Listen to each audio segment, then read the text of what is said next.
Okay, अरे बाबा. हा, तर असं कोणी आहे का ही न्यूज कोणी ऐकली नाही?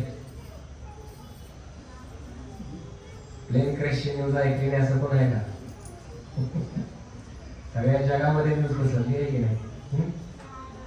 किती लोक मारले गेले? 242. हो ना? ती विमानातली. आणि हॉस्टेलवरली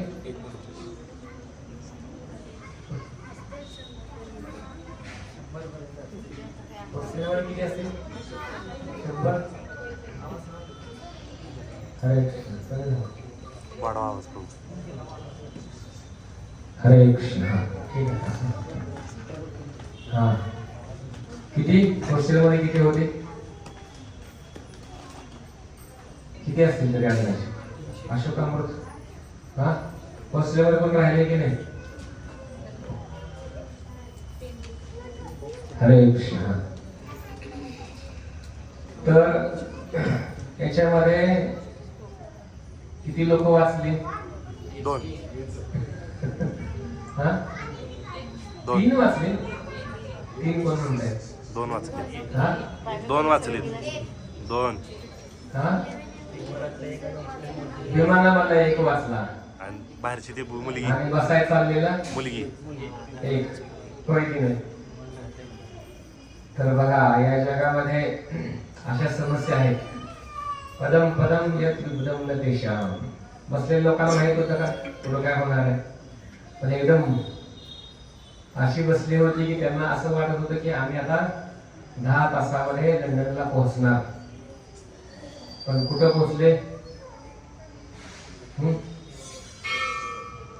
किती भयंकर ऍक्सिडेंट आहे. हा, बघितल्यानंतर असं वाटतंय का तुम्हाला आपण विमानामध्ये बसावं? किती लोक बसले विमानामध्ये? हातवरती करा. अरे, वायूमध्ये बसायचे जास्त विमानामध्ये बसलेच ना मग तुम्ही. आता बसणार का परत? बसणार. बसणार. हा, जित्याची खोड मेल्याशिवाय जात नाही म्हणतात ना. या विमानामध्ये असा एक व्यक्ती होता, तो 20 वर्षापूर्वी प्लेन क्रॅश मध्ये वाचलेला होता. किती? 20 वर्षापूर्वी प्लेन क्रॅश मध्ये वाचला. आणि जो व्यक्ती या विमानामध्ये वाचला की नाही, ज्या सीटवर बसला होता त्याच सीटवर तो बसलेला होता त्यावेळी. आणि तिथून तो एकदम सुरक्षितपणे वाचलेला होता. देवाने सेकंड चान्स दिला त्याला, पण दुसऱ्या चान्स मध्ये मात्र गेला तो वरती. तर या जगामध्ये अशा सर्व समस्या आहेत. तर या समस्येमधून आपण बाहेर पडू शकतो का? कोण विमान क्रॅश मध्ये, कोण ट्रेन ऍक्सिडेंट मध्ये, कोण बस ऍक्सिडेंट मध्ये, कोण कार ऍक्सिडेंट मध्ये, कोण 2 व्हीलर ऍक्सिडेंट मध्ये, कोण सायकलवरच्या ऍक्सिडेंट मध्ये. आणि चालता चालता पण कुणी उडवते, आहे की नाही? तर इथं काही चान्स नाही कायम स्वरूपी जगण्यास.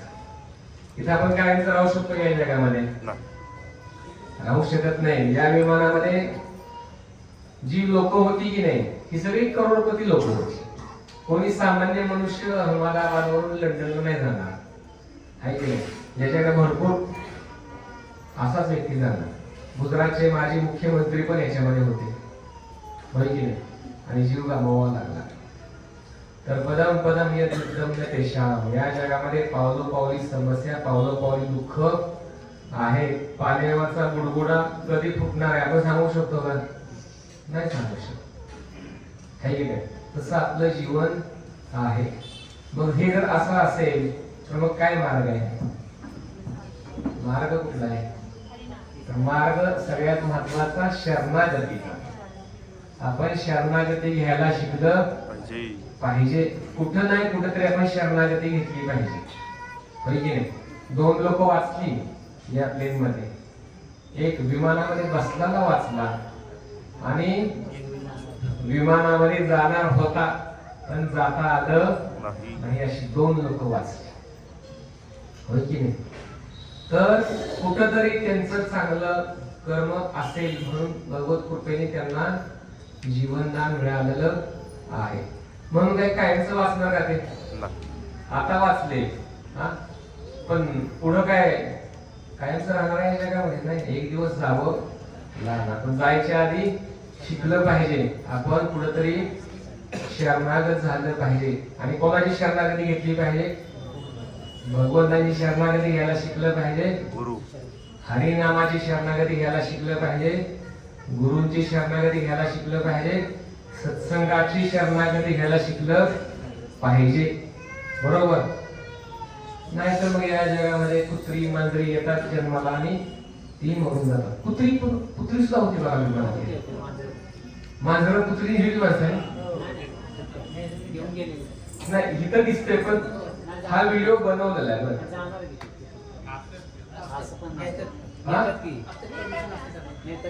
असतंय म्हणजे बिचारी ती पण गेली यांच्यासोबत. कुत्री मांजर सगळी मेली त्याच्यामध्ये, होय की नाही? तर म्हणून आपण शिकायचंय शरणागती घ्यायला. सगळ्यात महत्वाचं कोणाची शरणागती घ्यायची? भगवंताची शरणागती. तर शरणागतीची 6 लक्षणे घ्यायचे तुम्हाला सगळ्यांनी. शरणागती हरी बोल. घ्यायचे का? विमानाची शरणागती घेणार? भगवंताची. हा विमानाची शरणागती आहे की नाही? बिचारी बसल्यानंतर काही लोक हात पण जोडत होती, भगवंताला हात पण जोडत होती बिचारी, आहे की नाही? कोणी कोणी भगवगीता पण ठेवली होती, लड्डू गोपाल पण ठेवले होते. पण बघा भगवगीता सुरक्षित राहिली की नाही? हा, हे विमान जळाले की नाही, इतका भयंकर अग्नी असा होता. किती लिटर पेट्रोल होतं प्रभूजी? 1,00,000 लिटर पेट्रोल या विमानामध्ये भरलेलं होतं. विचार करा अग्नी किती भयंकर असेल. हा, आणि या हॉस्टेलच्या बाजूची हिरवीगार झाडं सुद्धा पूर्ण जळून गेलेली आहेत. काय? हिरवीगार झाडं जळून गेलेली आहेत. आणि मी आज ऐकलं केवळ या प्लेन क्रॅश मध्ये 81 बॉडी मिळालेल्या आहेत. आणि काल परवा मागच्या शिफ्टीमध्ये 1 बॉडी घावली. अशा टोटल 81-82 बॉडी घावले. बाकी बॉडी कुठे आहेत? अंतिम संस्कार झाला तिथंच. 1,00,000 लिटर पेट्रोल जर असेल तर माणूस राहील का सांगा त्याच्यामध्ये? इतका भयंकर अग्नी. लहान मुलं पण त्याच्यामध्ये होती. लहान मुलं गायबच. म्हणजे आता हे लहान बाबा करते ना, लहान मुलं बाबा बाबा करते, ही लहान मुलं टोटली गायब. म्हणजे की त्यांच्या शरीराचा पूर्ण राखुंडा झालेला आहे. 12 वर्षाची मुलं होती, 15 वर्षाची मुलं होती, यंग होती, ओल्ड पण होती. काही लोक तर पहिल्यांदाच बसली होती प्लेन मध्ये. पहिल्यांदा फर्स्ट टाइम बसलेली 8-10 लोक होती. आणि पहिल्याच विमान प्रवासामध्ये हरी बोल. हा, तर असा हा दुर्दैवी अपघात इतका भयंकर झालेला आहे, अतिशय भयंकर. बर, बिचारी विमानामध्ये जाणारे ठीक आहे, पण आता हॉस्टेलमध्ये राहणाऱ्यांच्यावर पण आलं. आता त्यांचा काय दोष? ती बिचारी काय लंडनला चालली का अमेरिकेला चालली, पण वरनच पडलं धाप तिने त्याच्यावर. अख्खं हॉस्टेल जाळलं, अख्खं हॉस्टेल. अख्ख्या हॉस्टेलला पूर्णपणे आग लागलेली भयंकर आहे. हॉस्टेलमध्ये पण असं म्हटलंय की एक जण वरच्या मजल्यावर होता, डबा आणायला खाली आला आणि धाडकन वरती आवाज तो बाहेर पळाला त्याच्यामधनं. नशिबाने तो पण एक वाचला आहे असं मी ऐकलं. हॉस्टेल मधला पण एक जण डबा आणायला खाली आला म्हणून बाहेर पळाला. बघतो तो सगळा आगीचा लोट मोठाच्या मोठा भयंकर.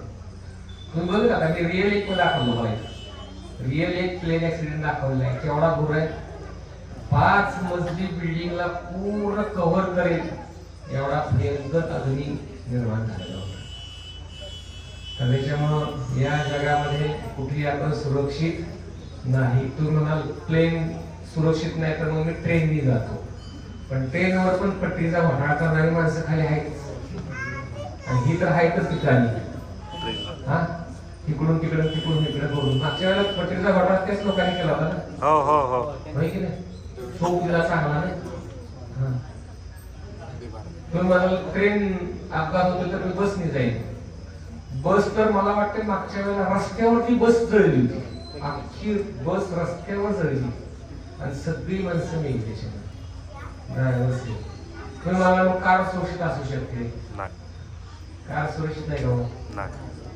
कार पण सुरक्षित नाही. हा, कधी काही होऊ शकतं. तर त्याच्यामुळं आपण अतिशय सतर्क असलं पाहिजे आणि शिकलं पाहिजे. कुठेतरी कोणातरी आपण आश्रय घेतला पाहिजे. तर शरणागतीची 6 लक्षणं आहेत. ही लक्षणं बघा. अनुकूलस्य संकल्प, प्रतिकूलस्य वर्जनम, रक्ष्यसीति विश्वासो, भोक्तृत्वं वर्णम यथा, आत्मनिक्षेप कार्पण्य, षड्विधम शरणागती. शरणागती 6 लक्षणे कधी ऐकली तुम्ही? तर नाही, पहिल्यांदाच घेतलं. फर्स्ट टाइम फर्स्ट टाइम आहे. ठीक आहे, ती पिढीच बनवून केली सगळ्यात. तरी 6 लक्षणं. आता 6 लक्षणं कोणते आहेत बघा, आपण सविस्तर बघणार आहे. तर पहिलं लक्षण आहे ऍक्सेप्टिंग फेवरेबल थिंग्स. म्हणजे काय? अनुकूल गोष्टींचा स्वीकार करायचा. हे पहिलं लक्षण आहे शरणागतीचं. आता 6 लक्षण आपण पाहणार आहे. त्या 6 लक्षणावर सविस्तर चर्चा आपण करणार आहे. सेकंड कोणता आहे बघा, रिजेक्टिंग अनफेवरेबल. पीपीटी इंग्रजीमध्ये बनवली, कारण मराठीमध्ये बनवणं थोडंसं अवघड जाते, म्हणून इंग्रजीमध्ये बनवली आहे. रिजेक्टिंग अनफेवरेबल म्हणजे काय? प्रतिकूलस्य वर्जनम. ज्या प्रतिकूल गोष्टी आहेत भक्तिमय जीवनासाठी, त्या काय करायचे? अस्वीकार, सोडून द्यायचे. तिसरी गोष्ट कॉन्फिडन्स इन डिव्हाइन प्रोटेक्शन. रक्षसीति विश्वासो. भगवंत आपलं पूर्णपणे रक्षण करतील यावर विश्वास असला पाहिजे. चौथं लॉर्ड ॲज वन्स गार्डियन. म्हणजे काय? भगवंत आपलं पालन पोषण करतील यावर सुद्धा पूर्ण विश्वास आपला असला पाहिजे. 5वं लक्षण आहे आत्मनिक्षेप. आत्मनिक्षेप म्हणजे offering everything to the Lord. सर्वस्व भगवंताला अर्पण करायला शिकलं पाहिजे. आणि 6 कोणता आहे बघा, ह्युमिलिटी, कार्पण्य. याला म्हटलंय नम्रता. नम्रता नसेल तर शरणागती नाही.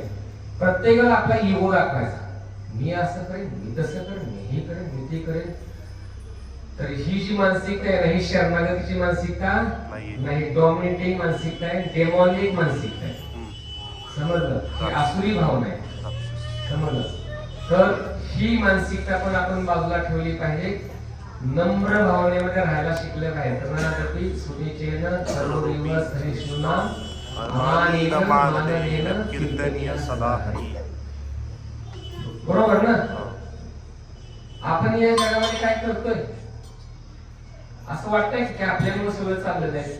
त्या बैलगाडी खाली कुत्रं चालत असतं आणि त्या कुत्र्याला वाटलं माझ्यामुळे बैलगाडी चाललेली आहे, माझ्यामुळे हा कार्यक्रम चाललेला आहे.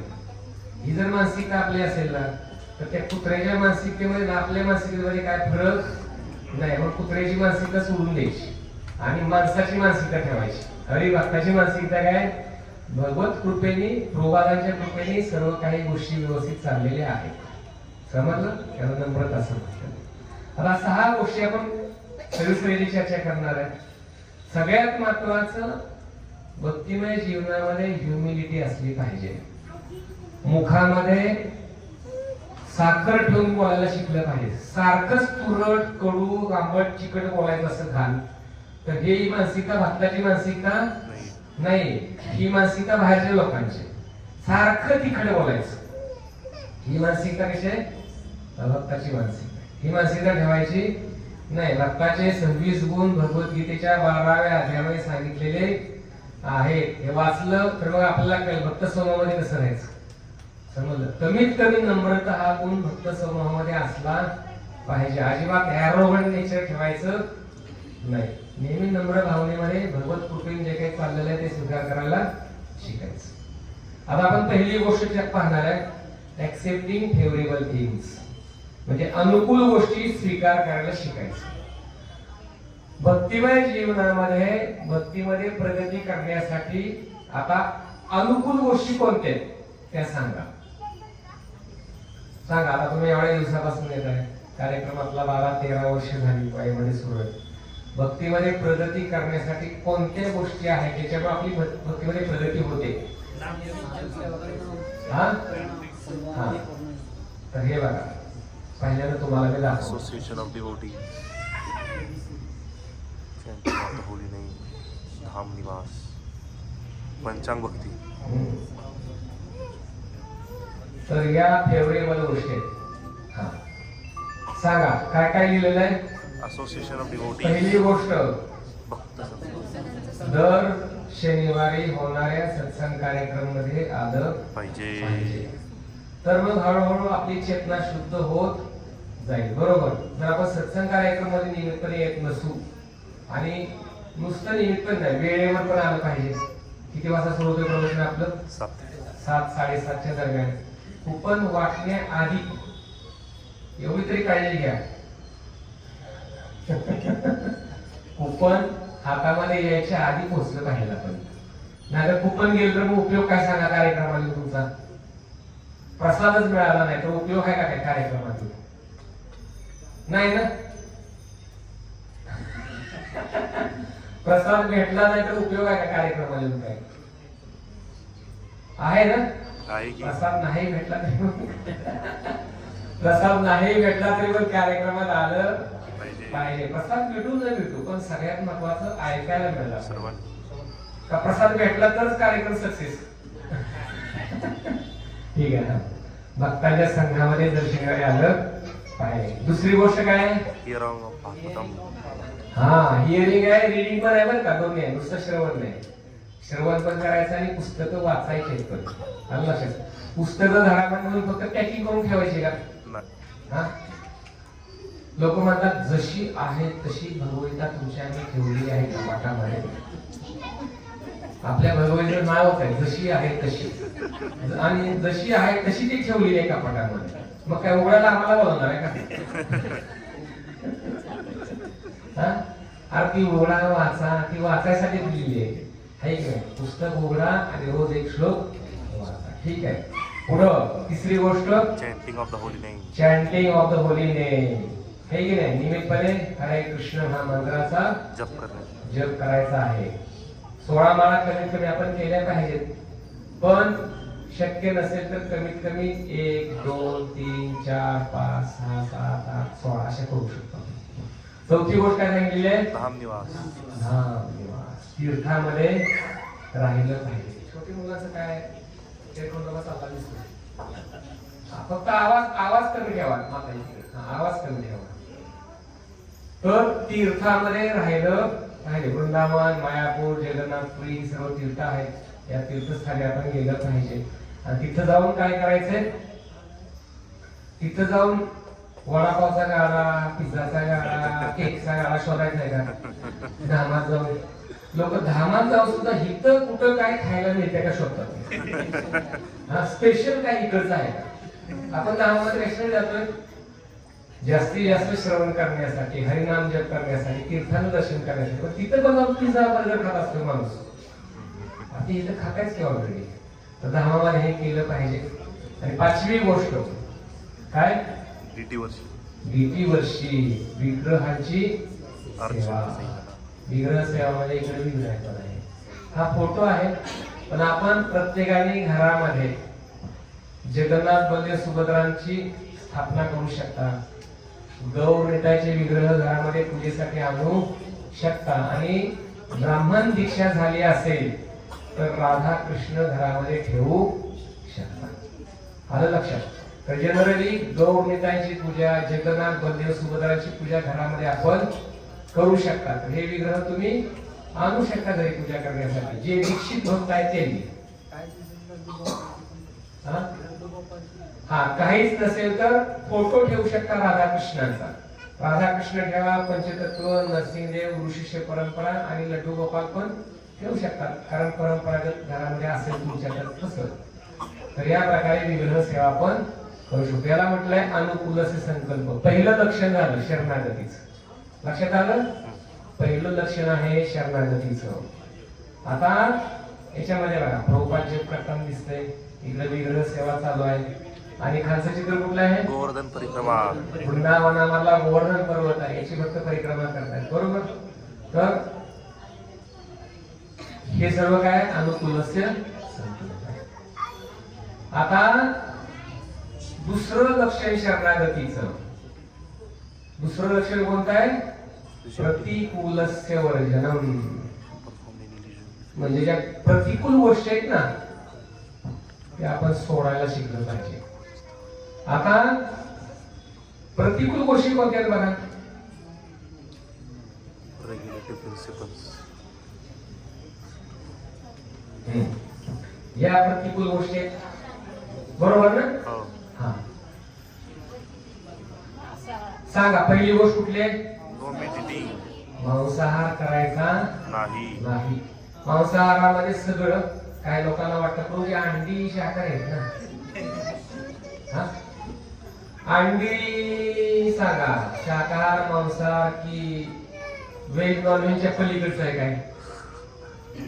हा? हा? हा, जीव तयार होतो ना त्यातनं. हो. मग अंड खावं की नाही? नाही ना. हा. मांसाहारामध्ये कोंबडी, बकरी, मासे आणि अजून काय काय असतं त्याच्यामध्ये? ससा, खेकडा, डुकर. हा? डुकर जर काय काय आयटम आहे बाबा लोकांची ना, काही खायचं नाही. नाही. दुसरी गोष्ट काय म्हटलेलं आहे? जुगार. गॅमलिंग म्हणजे जुगार. जुगारामध्ये काय काय गोष्टी येतात सांगा? पत्ता, सट्टा, हा? पत्ते, सट्टा. हा हा, सांग सांग. केला काय पाहिजे? त्याला सगळं माहिती. हा, जुगारामध्ये मटका, लॉटरी, अजून काय? कॅट, पत्ते, अजून काय? आजकाल रमी सर्कल आलं आहे की नाही? एक व्यक्ती काय म्हटलं नाही का? एक व्यक्ती म्हटला की हे रमी खेळून घरासमोर गाडी उभी करतो नाही बघा. काय म्हटलं इथं? रमी सर्कल खेळून घरासमोर गाडी उभी करतो की नाही बघा. तर बाजूचा म्हटला रमी सर्कल खेळून घरासमोर गाडी येणार आहे, पण घरापुढची गाडी नक्की जाईल आणि घरापुढची नाही घर पण दरवाजा सकट जाईल. बरोबर आहे का? बरोबर आहे. मला सांगा जुगार खेळून किती लोकांनी 10 गाड्या घेतल्या, 10 फ्लॅट खरेदी केले, 100 एकर जमीन खरेदी केलेली आहे आणि ऐश्वर्य प्राप्त केलं, लंडनला गेला मजा करायला. अशी किती उदाहरणं आहेत सांगा तुमच्या आजूबाजूला? आपली जवळजवळ आता इथं 70-80 लोक जमले, बरोबर. तुमच्या आजूबाजूला अशी खेळणारी लोक झाली कसली म्हणतात? विजय माले. हा, बरबाद बरबाद झालेले, होय की नाही? तर म्हणून नो गॅम्बलिंग. पुढं नो इलिसिट सेक्स, व्यभिचार करायचा नाही. विवाहित पुरुष स्त्री असेल तर स्त्रीने आपल्या पतीशिवाय आणि पतीने आपल्या पत्नीशिवाय दुसऱ्या पुरुषाशी संबंध ठेवायचे नाहीत. त्याला व्यभिचार म्हटलेलं आहे. चौथी गोष्ट काय? No intoxication. नो इंटॉक्सिकेशन म्हणजे काय? नशा. कुठली नशा करायची नाही. कोणत्या नशात सांगा? दारू. हा? दारू, सिगरेट, गांजा. दारू. दारू मध्ये किती प्रकार आहेत सांगा? वाईन. मागाशी आम्ही गाडीतून येत होतो तर त्याच्यामध्ये लिहिलेलं होतं की फ्रूट बियर. हा काय प्रकार आहे? फ्रूट बियर म्हणजे फळांची दारू. एकदम मस्त शब्द वापरलेला आहे, फळांची दारू. आजकाल तुम्ही कोण वाचला? मटन उत्सव. दिवाळीचा उत्सव असतो, दसऱ्याचा उत्सव असतो, गुढीपाडव्याचा असतो, पण मटन उत्सव पण असतो. मटन उत्सवामध्ये काय काय असते मग? सगळ्या जनावरांचं हा स्पेशलिटी. भयंकर आहे भयंकर. तर नशेमध्ये दारू सगळ्यात महत्वाचं. त्याला एक छोटा मुलगा होता, त्याला खोकला येत होता. तात्याच्याकडे गेला, तात्याला म्हटला तात्या खोकला लई दिवसापासून आहे. तात्याने जुनं औषध काढलं एकदम आपल्याकडे. जुनं औषध काढलं, रामबाण उपाय, आणि म्हटले की बाळा हे तर बाळ म्हटलं की तात्या जाईल ना नक्की खोकला. तर तात्या म्हटले अरे माझं सगळं घरदार गेलेलं तुझा हे खोकला जाणार नाही का. तर असं औषध काय उपयोगाचं आहे का. कोणाला खोकला आला म्हणून ट्राय करायला जाऊ नका. घेऊ शकता पण मात्रेत योग्य घ्या.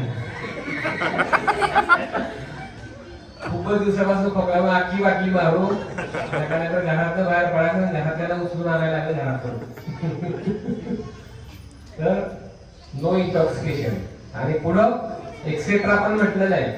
आता सांगा याच्याशिवाय प्रतिकूल गोष्टी कोणत्या भक्तीच्या जीवनामध्ये प्रगती करण्यासाठी. कांदा लसूण भक्तांच्या संघात जायचं. असक्त अभक्त कोणाला म्हणायचं सांगा. नामजप न करणारे, सत्संगामध्ये न येणारे, कृष्णाला न मानणारे, भगवंताला न मानणारे, मुक्तीला न मानणारे, नास्तिकवादी लोक यांच्या संघामध्ये जायचं नाही. बरोबर आहे. अजून काय काय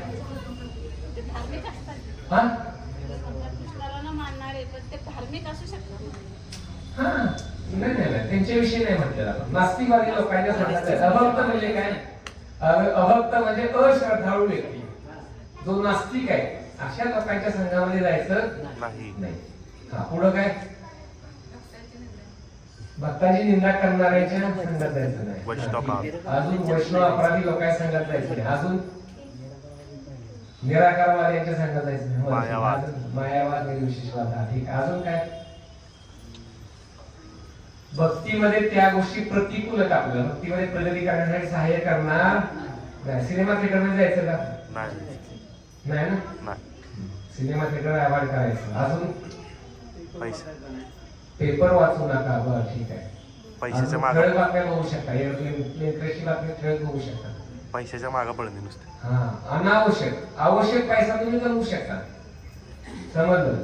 पण आपल्या गरजेपेक्षा अधिक आणि अभ्यास ठेवणं, अति अभ्यास हव्यास म्हणजे की मिळवायला ती गोष्ट अतिशय कठीण आहे. ती प्रयत्न करणं मिळवण्यासाठी म्हणजे की आपली क्षमता आहे एक 50,000 रुपये कमवण्याची महिन्याची. पण आपण अपेक्षा ठेवली आहे महिन्याला 10 लाख रुपये मिळाले. तर ह्याला मूर्खपणा म्हटलेला आहे की नाही. आपली क्षमता किती आहे महिन्याला पगार कमवण्याची. 50,000 1 लाख रुपयापर्यंत. तर जर आपण अपेक्षा 10 लाख आणि 15 लाखाची ठेवली महिन्याची तर त्याला मूर्खपणा म्हटलेला आहे. पण ज्याची क्षमता 10 लाखाची आहे तो कमवू शकतो 10 लाख. पण ज्याची क्षमता 10 लाख आहे त्याने म्हणायचं 10 कोटी कमवणार महिन्याला. त्याला म्हणायचं ओव्हर अटॅचमेंट. आलं लक्षात. ही अत्याधिक आसक्ती तशी नाही ठेवायची. आलं लक्षात. अजून काय टीव्ही सगळ्यात महत्वाचं आहे की नाही. मोबाईल आहे की नाही. कमीत कमी वापर करायला शिकलं पाहिजे. दिवसामध्ये आपण किती वेळा हात लावत असतो सारखंच. तरी अंदाजे मोजले का तुम्ही कधी या वस्तूला दिवसामध्ये किती वेळा आपण हात लावत असतो. बघा हात लावून लावून अशी अवस्था झाली मोबाईलची. म्हणजे किती पार झिजून जाते. मोबाईलला पण असं वाटत असेल की आता सोड की मला बिचारा म्हणून बस बस बस. तर इतकी अटॅचमेंट आहे मोबाईल विषयीची. बघा तुम्ही घरातून बाहेर पडता पहिल्यांदा कुठल्या गोष्टी लक्ष जातं. खिशात पहिल्यांदा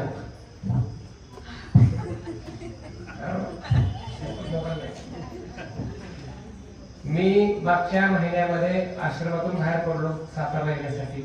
10 किलोमीटर आल्यानंतर लक्षात आलं राहिलं काय राहिलं. जावं लागलं माघारी घ्यायला ते आहे की नाही. हे इतकं महत्वाचं झालेलं आहे आजकाल की माणसाचा जीव जाईल. हार्ट अटॅक येईल माणसाला जर ही वस्तू हरवली पडली कुठं तर का. जीपे फोन पे सगळं ह्याच्यामध्ये. पासबुकच याच्यामध्ये त्याचं आहे की नाही. आणि त्याच्याशिवाय अजून बरंच काय काय आहे. तर इतकी अटॅचमेंट या मोबाईलची आज होऊन बसलेली. बरोबर. तर आपण कमीत कमी 16 माळा करताना तरी ह्याच्यापासून लांब राहिलं पाहिजे. बरोबर का. राहणार ना तुम्ही राम माझ्यासाठी प्रार्थना करा. ठीक आहे. तर हे झालं प्रतिकूलस्य वर्जनम. आता तिसरी गोष्ट आहे भगवंत रक्षण करतील यावर पूर्ण विश्वास असला पाहिजे. असला पाहिजे की नाही? भगवंत आपलं पूर्णपणे रक्षण करतील यावर विश्वास असला पाहिजे. आता रिसेंट एक्झाम्पल्स बघा आपली.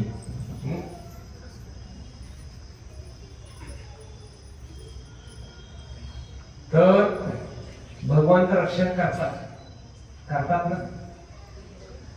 हा व्यक्ती कोण आहे? वाचलंय. हा ओरिजिनल आहे बघा, मागाचा तो डुप्लिकेट होता. हा तो व्यक्ती आहे जो प्लेन क्रॅश मध्ये वाचलेला आहे. होय की नाही? कसा वाचला? ज्यावेळी एक्झिट डोर वरून उडी मारली का बाहेर? का दरवाजा उघडून बाहेर आला? मारली? अजिबात दरवाजा उघडला नाही, उडी पण मारली. काय झालं? ज्यावेळी हे प्लेन त्या हॉस्टेलवरती चोरांनी आदळलं त्यावेळी हा व्यक्ती त्या खुर्ची सकट, खुर्ची सहित बाहेर फेकला गेलेला आहे. किती फूट खाली पडला वरनं तो? 100 फूटवर पडला. 100 फूट हाईट असेल. एवढ्या उंचावरून खाली पडणं आणि त्यातनं चालत बाहेर पडणं. भूत आल्यागत वाटत होतं लोकांना. ही भूत आल्या का काय म्हणले त्यातनं आतनं? काळा कुट्ट अंधार, आगणीचा लोट सगळा, त्यातनं हा चालत चालत बाहेर. म्हणजे अक्षरशः मृत्यूच्या जबड्यातनं हा चालत बाहेर आलेला आहे. अशक्य कोटीची गोष्ट आहे. अशक्य कोटीची गोष्ट आहे. तो या प्लेन क्रॅश मधून बाहेर सुरक्षितपणे पडला. तुम्हाला वाटतंय कोणी जगू शकेल त्या अग्नीमध्ये? अग्नीचा लोट. आपण तुम्हाला शेवटी एक अजून व्हिडिओ दाखवू, ओरिजिनल व्हिडिओ दाखवू आपण शेवटी झाल्यानंतर. तर अशक्य कोटीची गोष्ट आहे या इन्सिडेंट मधून सुरक्षितपणे बाहेर पडणं. शक्य नाही. तर याचं स्वतःचं म्हणणं असं आहे की मी त्या प्लेन क्रॅश मधून कसा बाहेर पडलो, खाली कसा आलो, अजिबात मला याविषयी काहीही सांगता येणार नाही. एकदम मॅजिक होतं ना एखाद्या व्यक्तीवर, मॅजिक, मिरॅक्युलसली, म्हणजे की अद्भुतरित्या तो व्यक्ती त्याच्यामधून सुरक्षितपणे बाहेर पडलेला आहे. समजलं? दुसरी व्यक्ती वाचली जी ट्रॅफिक मध्ये अडकली होती. आहे की नाही? ट्रॅफिक मध्ये अडकली आणि गळ्यामध्ये माझ्या माहितीप्रमाणे लॉकेट होतं. ती तिरुपतीचं लॉकेट वाटतंय मला. गणपती किंवा तिरुपतीचं असं वाटत होतं. तर त्या लॉकेटला धरून प्रार्थना करत होती, लवकर मला त्या प्लेन पर्यंत पोहोचवा भगवंता, जेणेकरून प्लेन मला सापडेल. पण देवाची इच्छा होती की भाई तुला मी त्या प्लेन पर्यंत पोहोचवणार नाही. आणि एअरपोर्ट पर्यंत ती कार पोहोचली आणि धावत पळत गेली. पण विमानाचे काही नियम असतात. आपल्याकडे कसं आहे, एसटी थांबलेली असते, आपण लांब हात करत असतो थांबवा थांबवा थांबवा, आणि ती एसटी नंतर सुरू होती. हळूहळू हळू चालायला लागते. मग माणूस जातो मागणं, ठाक ठाक ठाक वाजवतो आणि मग कंडक्टर खिडकीतनं माग वळलो कोणतरी वाजवते आणि मग थांबवा की, मग थांबवा की पुण्याला जायचं. 3 वेळा कंडक्टर बघते, ह्याला याच्या वाटतं का, मग ते बेल मारते, मग कार ती ब्रेक दाबते ड्रायव्हर आणि मग दरवाजा उघडते आणि चालू चालू मध्येच बसते. तसं विमानामध्ये मागणं ठाप ठाप करून दरवाजा उघडा, थांबा मला यायचं आहे, आणि मग तो कंडक्टर बेल मारणार. असली काय भानगड विमानामध्ये. अर्धा तास अगोदर तुम्हाला तिथं पोहोचावं, बरोबर ना? अर्धा तास अगोदर. अर्धा नाही, इंटरनॅशनलला 3 तास, डोमेस्टिकला 2 तास, असं आहे नियम आहे. मी बसलोय पण डोमेस्टिक मध्ये बसलोय, पण मला नॉलेज नाही जास्त, तुम्ही सांगू शकता. हा 3 तास अगोदर जावं लागतं. मी एकदाच बसलोय पण त्याच्यानंतर ठरवलंय अजिबात जायचं नाही बाबा ह्याच्यामध्ये. म्हणजे की जीवाशी खेळण्यासारखं आहे त्याच्यात बसायचं, म्हणजे जीवानिशी इतकं भयंकर आहे ते. मग ती धावत पळत चाललेली आहे आणि मग तिथले कर्मचारी म्हणतात की madam door is closed you cannot enter now. आहे की नाही? आणि बिचारी तिचा चेहरा कसा होतो बघितलं तुम्ही? हा हा डिप्रेशन मध्ये गेली अक्षरशः ती. आणि लंडनला जायचं म्हणजे किती पैसे? काय बिझनेस क्लास किती? Lakh 1.5 lakh. Business class 1.5 lakh, economy 40-50. Economy 45,000 40,000. तर हे पैसे मोजावे लागतात आणि असं उशिरा गेल्यानंतर मी पण उशिरा झालं पण कधी कधी फायद्याचं झालं ना, फायद्याचं तिच्यासाठी. हा आणि बघा आता पुढं विमानाने टेक ऑफ केलं आणि किती वेळ राहिलं वरती? 30 सेकंद. फक्त 30 सेकंद राहिलेलं आहे आणि 30 सेकंदामध्ये बातमी एअरपोर्ट वरती आली की त्या एअरपोर्ट वरून बाहेर पण पडली नाही. मग कसं वाटलं असलं तिला? हा? हातवरची बाहेर काढली असेल तिने. वाचले देवा. हा. आणि व्हिडिओ बघत असेल ती पण बसून आता तिने पण बघितले असेल सगळे व्हिडिओ. कसं झालं कसं झालं कसं झालं कसं झालं आणि देवाने मला वाचलं, देवाने मला वाचलं, देवाने मला वाचलं. घरी जाताना 100 देवात तरी गेले असेल आहे की नाही? तर आश्चर्यकारक कृती आहे. तिची आई नाही का जवळ? तिची आई जवळ नाही? आई जवळ आहे ना? हा. तर ही 2 लोक वाचली. One lady. बरोबर ना? तिसरी गोष्ट एकदम व्यवस्थित राहिलेली आहे बघा, भगवद्गीता. भगवद्गीता. आणि अजून एक गोष्ट लड्डू गोपाल, हे पण सुरक्षित आहे. कागदाची भगवद्गीता म्हणजे कागदाची काय ती लोखंडाची होती गो? हा, कागदाची भगवद्गीता पण एक सुद्धा पान जळालेलं नाही. एक सुद्धा पान जळालेलं नाही. एकदम व्यवस्थित आणि वाचण्यासारखी बरं का तुम्ही.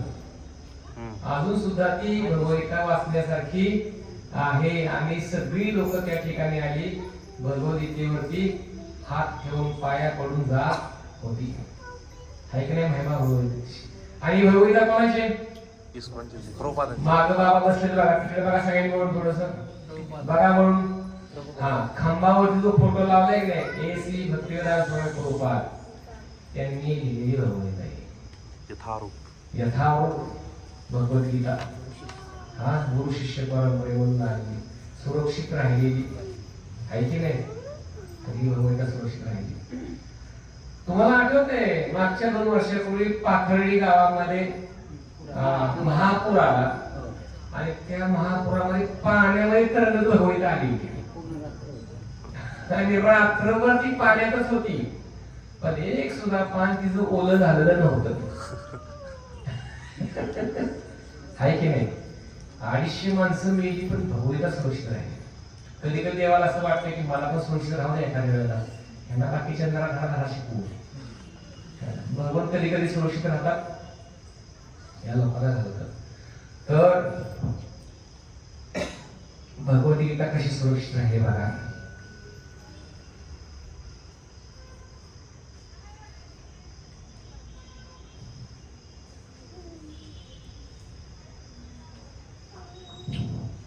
देखिए यहाँ पर इस पूरे विमान के हादसे में जहाँ सब कुछ क्षतिग्रस्त हो गया है, जल गया है, यहाँ पर ये भगवत गीता आपको सही हालत में यहाँ पर आपने अभी पैसेंजर करा मे भी हो सकता है, वो तो हम नहीं बता सकते किसका मुझे कोई तो रीड करता होगा तभी आई है। तो कहने का मतलब ये है कि गर्मी के अंदर भी मतलब 50,000 से ज्यादा लीटर होगा इस इलाके में, और जो हादसे हो देख सकते तो ये बड़ा की फोटो है, ये भगवान बॉडी की फोटो है, सारी फोटो सेफ रही है।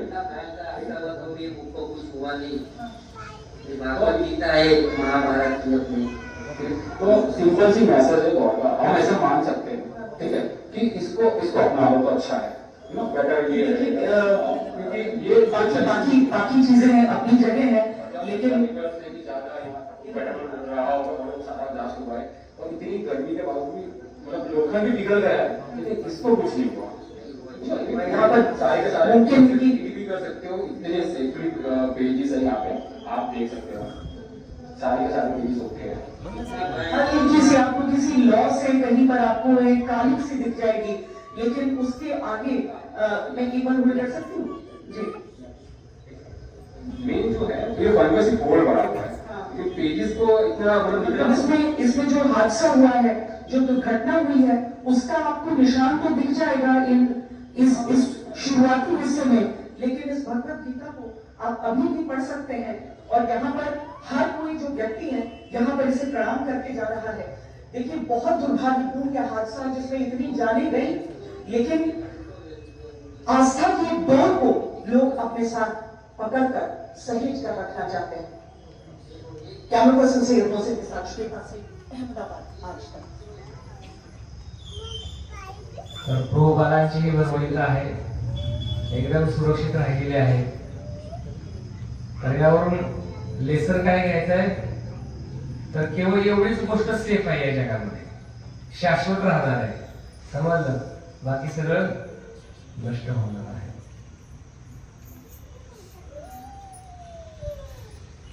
पुढे बघा, गेलेली लोक, गुजरातचे माजी मुख्यमंत्री खूप चांगली व्यक्ती होती असं मला नंतर समजलं. तर मुख्यमंत्र्यांच्याकडं घरी जेवढ्या पण गाड्या होत्या ना, त्या गाड्यांचे नंबर होते 1206. काय नंबर होते? 1206. आणि प्लेन क्रॅशची डेट पण होती 1206. त्यांची वर जायची वेळ पण 1206. आहे का अद्भुत? हा, आश्चर्यकारक आणि अद्भुत आहे. हा, पुढे बघा, पहिल्या प्लेन क्रॅश मध्ये 20 वर्षापूर्वी वाचलेला व्यक्ती या प्लेन क्रॅश मध्ये बरोबर दैवी शक्तीचा हात आहे का बघायच्या पाठीमागे, दैवी शक्ती कसं कार्य करते बघा. पुढे बघा, हॉस्टेलमध्ये माझ्या माहितीप्रमाणे 70 लोक गेलेली आहेत. पण त्याच्यामध्ये एका व्यक्तीविषयी मी ऐकलं, तो एकदम पहिल्या फ्लोअरला होता, वरती टॉपला, पण डबा आणण्यासाठी काहीतरी खाली आला आणि धापकन आवाज आला आणि धावत पळतो त्या इमारतीतून बाहेर पळाला. तेवढ्या वेळेमध्ये ते सगळं ते आगीने कव्हर केलेलं होतं आणि तो बाहेर जाऊन बघत होता. हा भयंकर प्रकार झाला. लोकांना काय झालं हेच कळलं नाही. काय झालेलं हेच कळत, केवळ लोक सैरा पळत होती तिकडे, आणि सगळा आगीचा लोट आणि तो काळा कुठं धूर, आणि मग नंतर मी ते धूर गेल्यानंतर काहीतरी पडलं वरलं बाबा ह्याच्यावर, हे नंतर लक्षात आले लोकांच्या. इतकं भयंकर हे झालेलं होतं. तर अशा प्रकारे हा भयंकर इन्सिडेंट आहे. आणि टायटॅनिक इन्सिडेंट पण तुम्हाला सर्वांना माहिती असेल. काल कसरनी गावात मी हे सांगत होतो. टायटॅनिक सर्वांना ऐकले? टायटॅनिक किती सालचं जहाज, किती साली बनवलं होतं? हा, अंदाजे 66 साली का असं काहीतरी. या टायटॅनिकवर काय लिहिलं माहिती? Even God cannot see this ship. काय लिहिलेलं होतं की देव सुद्धा या जहाजाला बुडवू शकणार नाही. इतका अहंकार असतो माणसाला, है की नाही? हा अहंकार कामाचा आहे का एवढा? हा, काय झालं मग? पहिल्याच फेरीमध्ये हे टायटॅनिक एका समुद्रामधल्या मोठ्या हिमनगाला धडकलं, आणि धडकल्यानंतर एवढं मोठं होल त्याला पडलं, भिंती एवढं होल पडलं मोठ्या, एवढं मोठं होल पडून सुद्धा लगेच बुडलं नाही टायटॅनिक. त्याला बुडायला 10 तास लागली होती. किती? 10 तास. पण 10 तास बुडत असताना या टायटॅनिक मध्ये या लोकांना इतका कॉन्फिडन्स होता की हे जहाज बुडणार नाही, तर मग ह्याच्यामध्ये सेफ्टी बोटची काय गरज आहे? सेफ्टी बोट पण घेतलेल्या नव्हत्या. मग थोड्याफार सेफ्टी बोट होत्या, त्याच्यामध्ये थोडी वृद्ध लोक, स्त्रिया यांना कसं बसं त्यांनी त्या बोट मध्ये पाठवलं, पण बाकी सगळ्यांना जलसमाधी घ्यावी लागली. यांनी मेसेज पाठवले तिकडं की अरे आता जहाज बुडत आहे. विश्वासच बसला नाही कोणाला. काय विश्वास बसला नाही की हे बुडणार झालंय.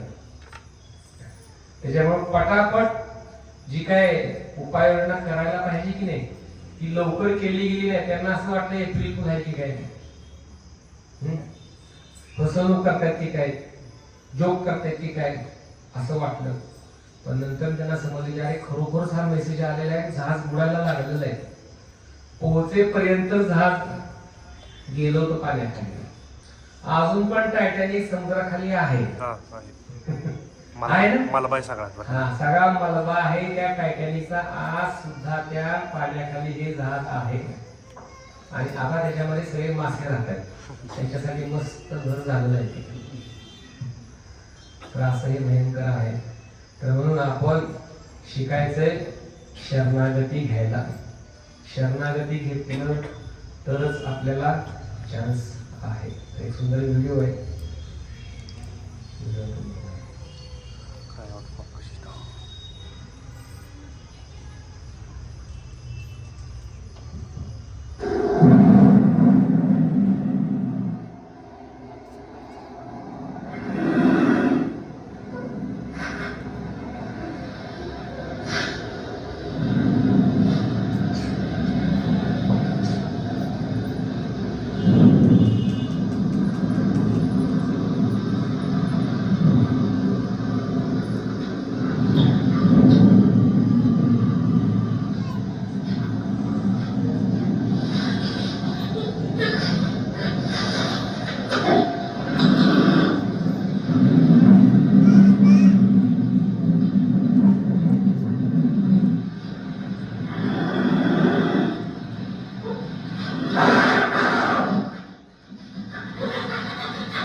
हरे कृष्ण.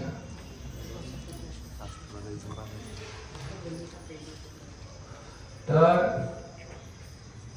काय लेसन मिळाला याच्यामधनं?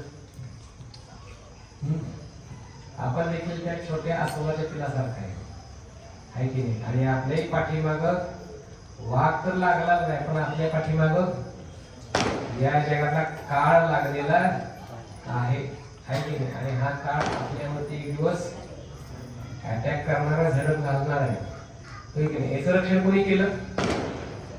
या पिलाचं रक्षण कोणी केलं? आईने केलं.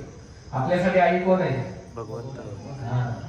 आपलंही रक्षण आपल्याला करून घ्यायचं असेल तर सगळ्यात महत्वाचं भक्तांना संघ, हरिनाम, गुरु आणि भगवंत हे आपल्यासाठी कोण आहेत? माते समान आहे. तर यांचा आश्रय आपण घ्यायला शिकलं पाहिजे. जर आश्रय नसेल तर काळरूपी वाघ आपल्याकडे येणार आणि एकच चाप. वाघाचा सिंहाचा जो फटका असतो ना, फटका एका खतरनाक असतो ना, एका फटक्यातच काय होतो? जीव अर्धा जातो, जीवाचा ते. समजलं? तर जेव्हा आपण शरणागती घ्यायला शिकायचं आहे, नाहीतर मुश्किल होतो.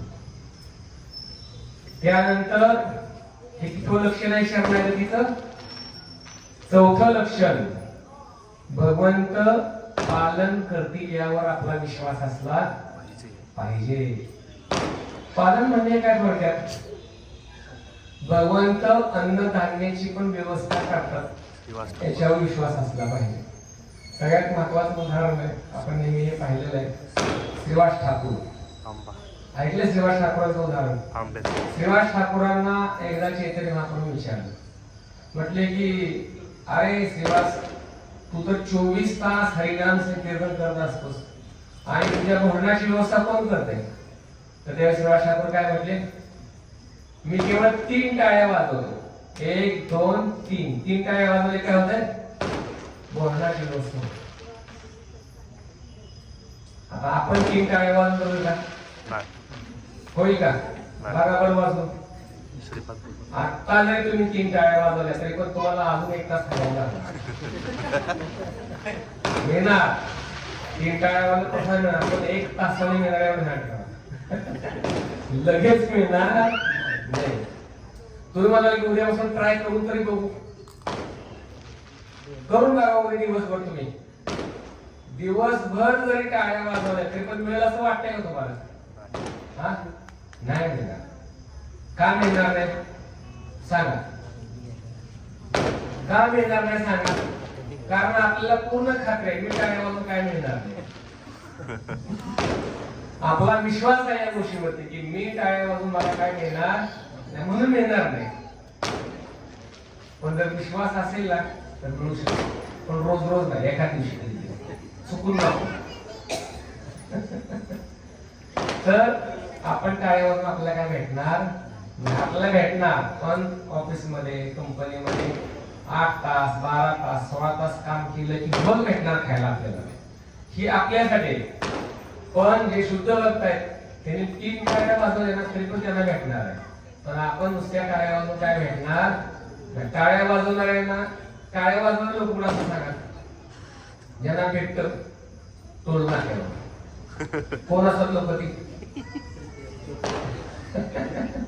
पण ती टाळ्या वाजवून त्यांना भेटत विचारायला, कारण देवाने त्यांना ते दिले. टाळ्या वाजवून तुम्हाला मिळणार बघा, घ्या 10 रुपये 20 रुपये घेतात लोक. त्यांना हातात त्यांच्याकडून बदल असतं ना.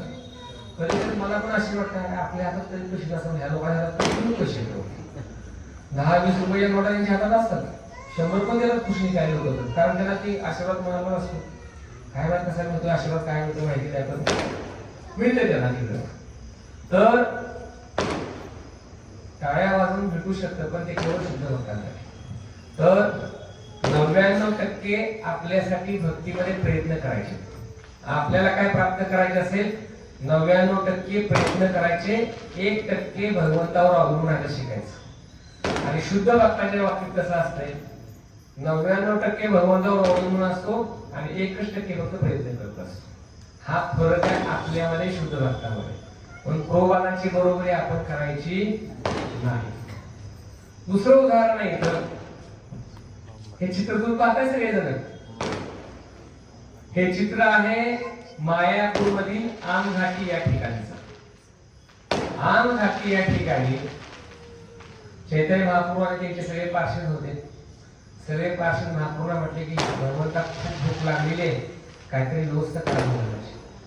तर महाप्रभूने काय केलं माहिती आहे, बाजूला एक आंब्याची कोय पडली होती. ती कोय घेतली, जमिनीमध्ये लावली आणि ओझरीने तिला थोडस पाणी सोडलं. काय झालं, एका क्षणात त्या कोळीपासून रोपटं तयार झालं आणि हळूहळू त्याचं आंब्यामध्ये परिवर्तन झालं, मोठ्या झाडामध्ये. आणि त्या झाडाला इमिजिएटली मोहर लागला, आंबे लागले आणि पिकले सुद्धा. असं होऊ शकतं का आपल्यावर तरी? पण महाप्रभूच्या काळात असं झालं. आणि हे आंबे कसे होते माहिती? बिना सालीचा, बिना कुईचा. या आंब्यांना साल नव्हती आणि आतमध्ये कोळी पण नव्हती. आपण म्हणतो ना कधी अरे आम खाऊ, कुठली मत घेऊ. आपल्याला ते कोळ्या मोठाची सवय असते. तिथं काय, तिथं काय, तिथं काय, तिथं काय. आज खाना दिले ते ताटात पहिलं ते सोडलं बाजूला, इकडे काय, तिकडे काय, तिकडे काय, दुनियाभरी चर्चा माणूस करतो. हे नाही, आम खाऊ, कुठली मत घेऊ. तर महाप्रभूने असे आंबे दिले आणि हे आंबे बघा झाडाला तसेच लागले. किंवा aamras, mango Frooti, mango Frooti खाली पाहिजे ना, अशी मँगो फ्रुटी. तर भगवंत पालन पोषणाची जबाबदारी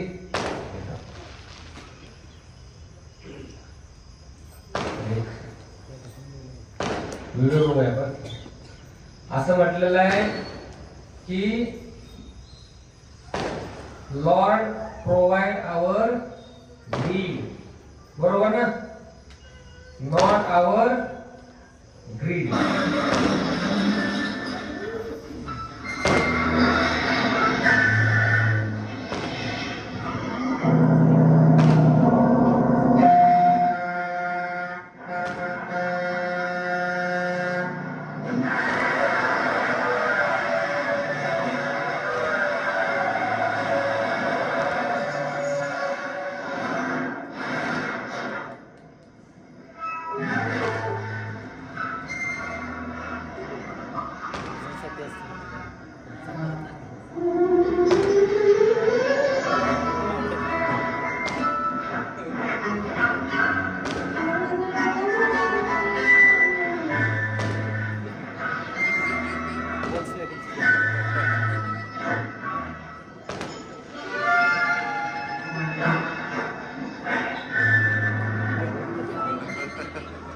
आकाशी प्रिय आहे.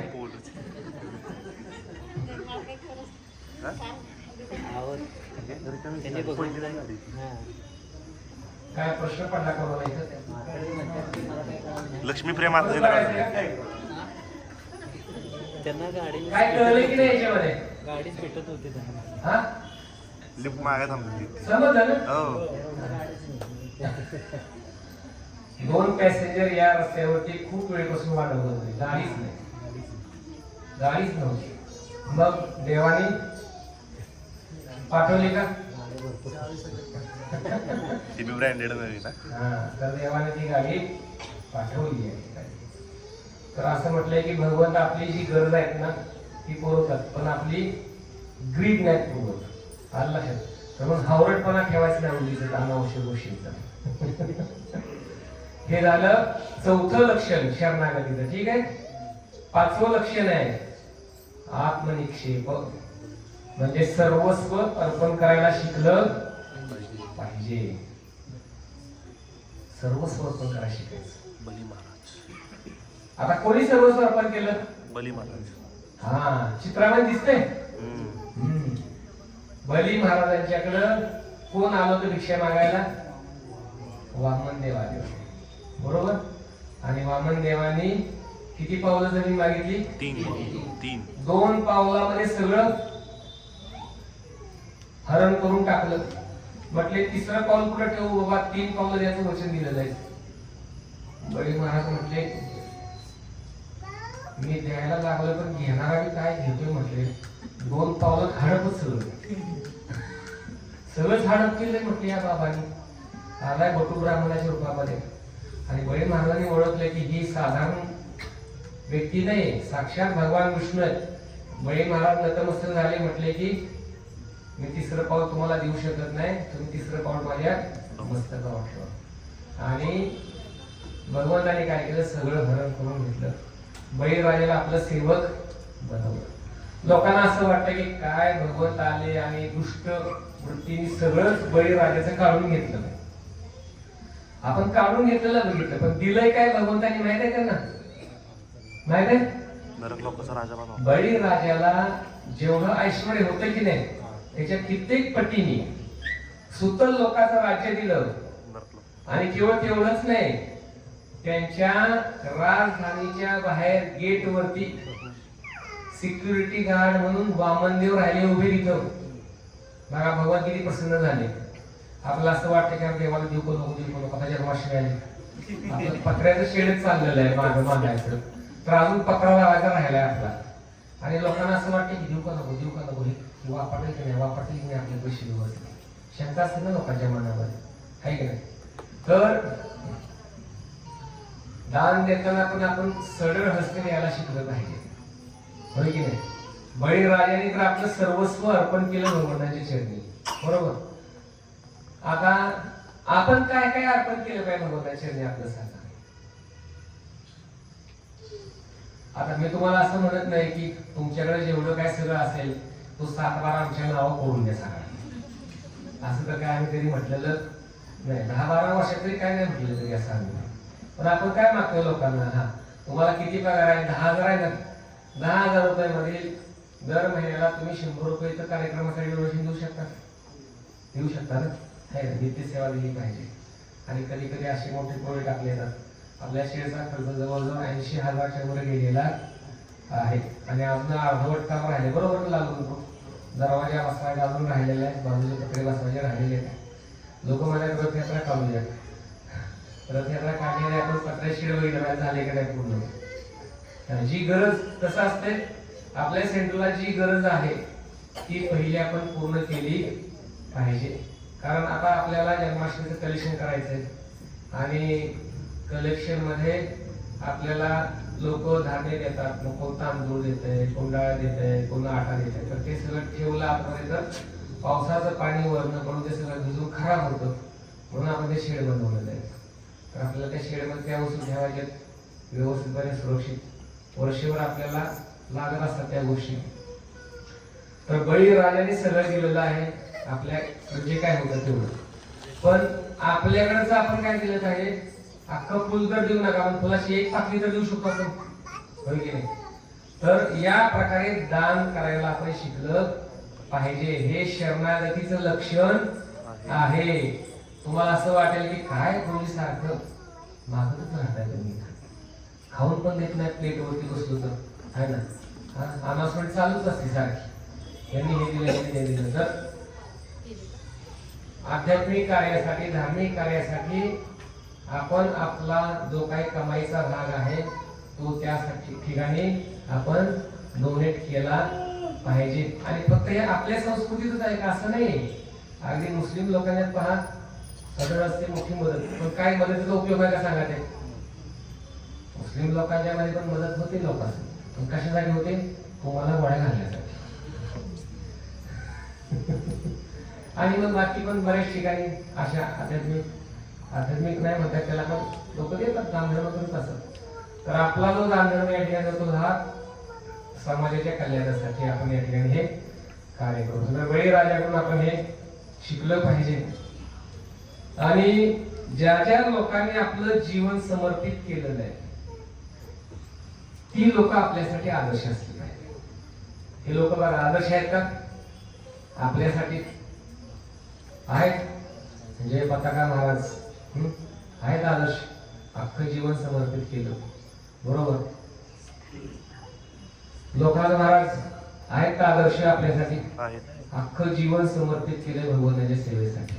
हा नुसतं जीवन नाही, आपल्याच घरची जमीन घेऊन घरामध्ये त्या जमिनीवरती मोठं भव्य मंदिर बांधलेलं आहे, सर्वस्व अर्पण केलेलं आहे.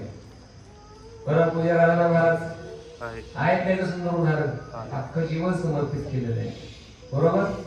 तर इस्कॉन मध्ये जेवढे पण संन्यासी आहेत जेवढे पण ब्रह्मचारी आहेत त्याने आपलं सगळं जीवन काय केलं, भगवानाच्या सेवेसाठी समर्पित केलेलं आहे. तर दर महिन्याला खिशातले 100 रुपये द्यायला काय अडचण आहे कृष्ण भक्तीचे प्रचार करण्यासाठी. हा? आणि असंही नाही की तुमचे 100 रुपये मिळाले म्हणून त्या प्रचाराचाच पोट भरतं, असं पण नाही. आपल्याला असं वाटतं की मी मंदिरामध्ये जातो, त्या हुंडीमध्ये मी 5 रुपये टाकतो म्हणून त्या पुजाऱ्याचं पोट भरत असतं. असं जर समजत असेल ना तुम्ही, तर हा सगळ्यात मोठा गाढवपणा आपला आहे. आलं लक्षात? तुमचंही पोट भरणारा व्यक्ती आणि पुजाऱ्याचंही पोट भरणारा व्यक्ती कोण आहे, ओळख असणार आहे. तुम्हाला जर असं वाटत असेल ना माझ्यामुळे चाललंय हे मंदिर, माझ्यामुळे या पुजाऱ्याचं पोट भरतंय, तर हा गाढवपणा सोडून दिला पाहिजे. बरोबर? आपल्यामुळे कुठली गोष्ट चालत नसते. चालतंय कोणामुळं? भगवत कृपेमुळं. मला सांगा, जर पाऊस पडला नाही तर तुम्ही काय खाल? भगवद्गीतेमध्ये श्लोक आहे, अन्नात भवन्ति भूतानि पर्जन्यात् अन्न संभवात् यज्ञात भवति पर्जन्यो यज्ञ कर्म समुद्भवात्.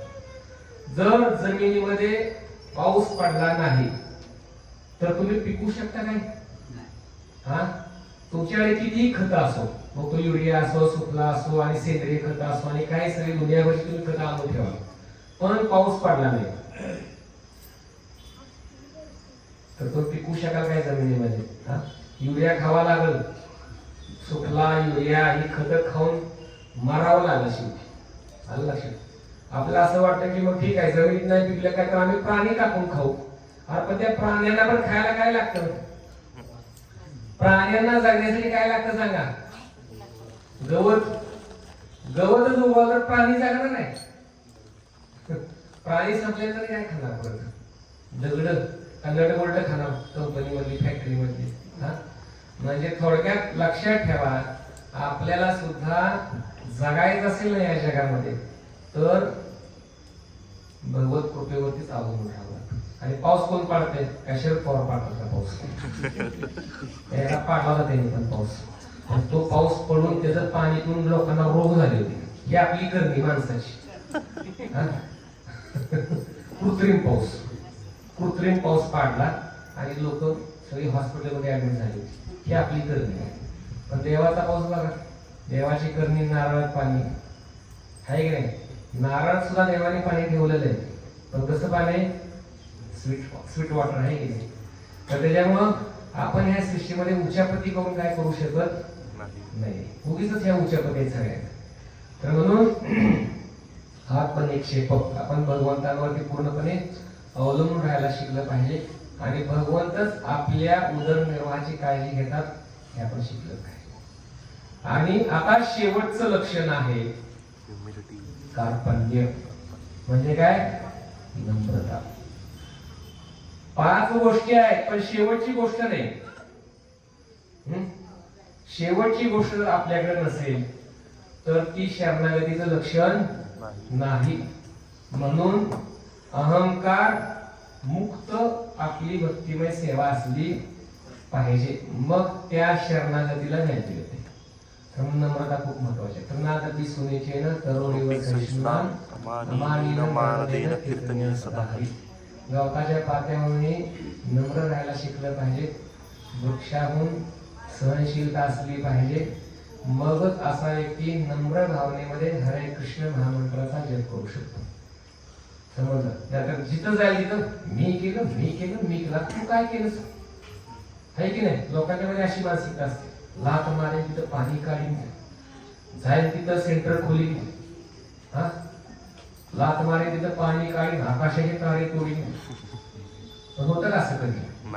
लात मारून पाणी निघाले का कुठं? हा पाय मोडत पण पाणी निघणार नाही. बोर मारून पाणी निघालं, तुमच्या लाताने पाणी निघणार आहे. शाणी कुठली? हा आणि चांगल्या तोडा निघालाय.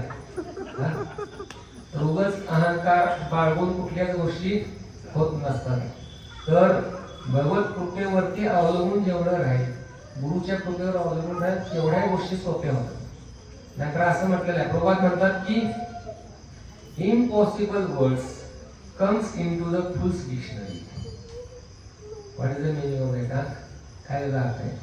तर प्रभात म्हणतात की अशक्य गोष्टी या मूर्खांच्या डिक्शनरीमध्ये असतात. समजलं?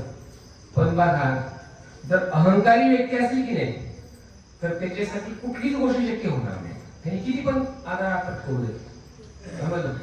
जर जास्त अहंकार असेल ना तर कुठलीच गोष्ट सहजासहजी व्यक्ती शक्य करून दाखवू शकणार नाही.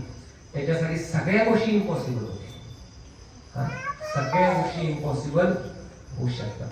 तर म्हणून नम्रता हा गुण असणं खूप महत्वाचं आहे. आणि याच्यामध्ये हे सुंदर उदाहरण बघा ना,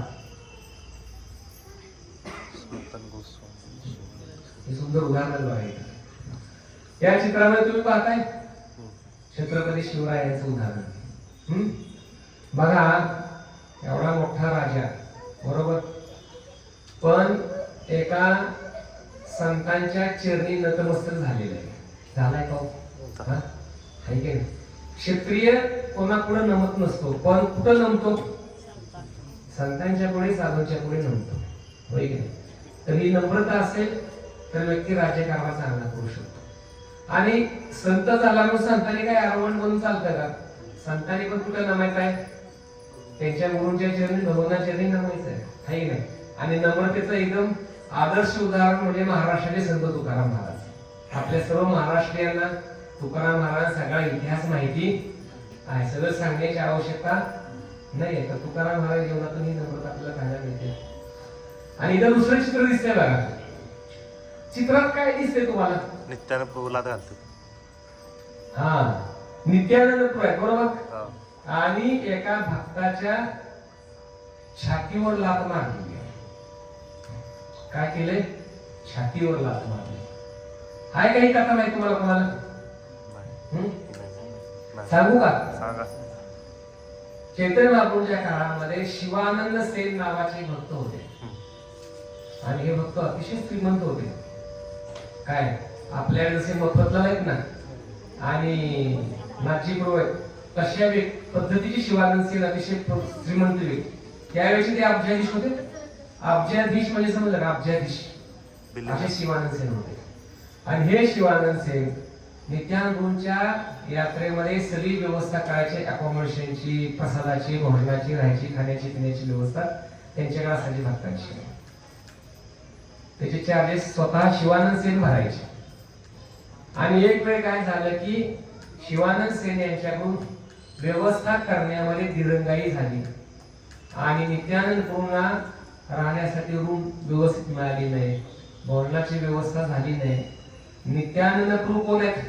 बलराम, साक्षात बलराम, साक्षात बलराम आहेत. आणि नित्यानंद प्रभू क्रोधित झाले. आणि इतके क्रोधित झाले शिवानंद सेन त्या ठिकाणी आले आणि पाहिलं त्यांनी काय अव्यवस्था आहे, व्यवस्था झालेली नाही नित्यानंद गुरूंची. नित्यानंद गुरूंचे डोळे क्रोधाने लाल झाले आणि पळत जाऊन त्यांनी पटकन त्यांच्या छातीमध्ये लाथ घातली.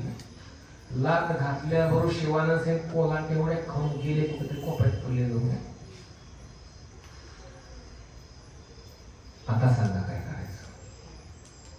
तुम्ही समजा पुढच्या शनिवारच्या कार्यक्रमामध्ये उशिरा आला आणि उशिरा आलेल्या भक्ताला जर समजा आमच्या लाल गोंद करून छातीत लाथ मारली आणि तुम्ही त्या गेटच्या बाहेर जाऊन पडला तर काय कराल सांगा? परत शनिवार तरी यायचं नाही. सांगा तुम्ही काय कराल?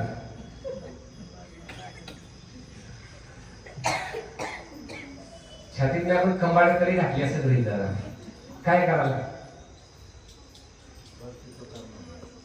चूक करणार नाही पण कार्यक्रमाला येणार शनिवार पण लवकर येणार. बर ठीक आहे.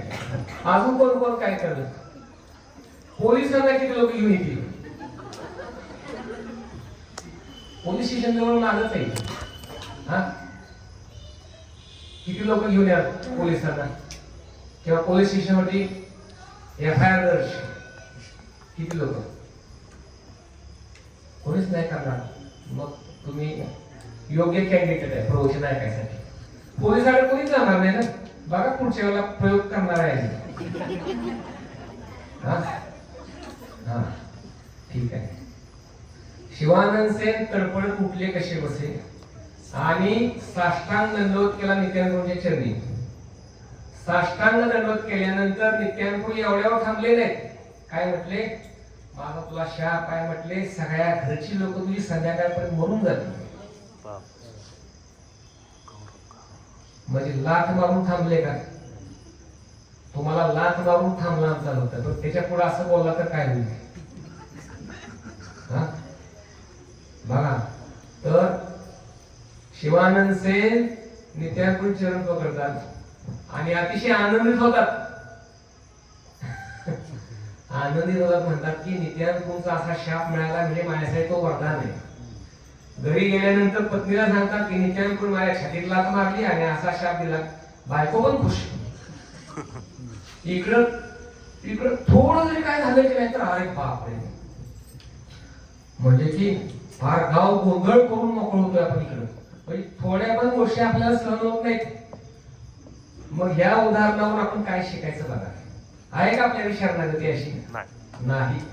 आपण या शरणागतीच्या कुठल्याच चौकटीमध्ये बसत नाही आणि त्या लायकीचे पण आपण नाही.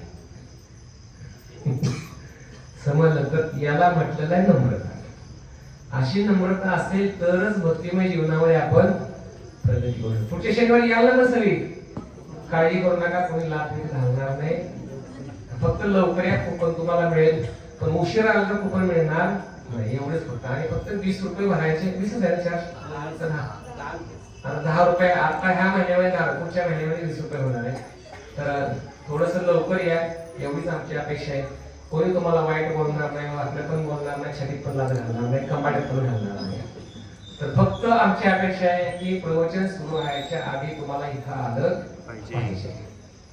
तर याला म्हटलेलं आहे शरणागती. ही शरणागती 6 लक्षणं आहेत. तर ही जर आपल्याकडे असतील तर आपण योग्य कॅन्डिडेट आहोत भक्ती करण्यासाठी. हरे कृष्ण.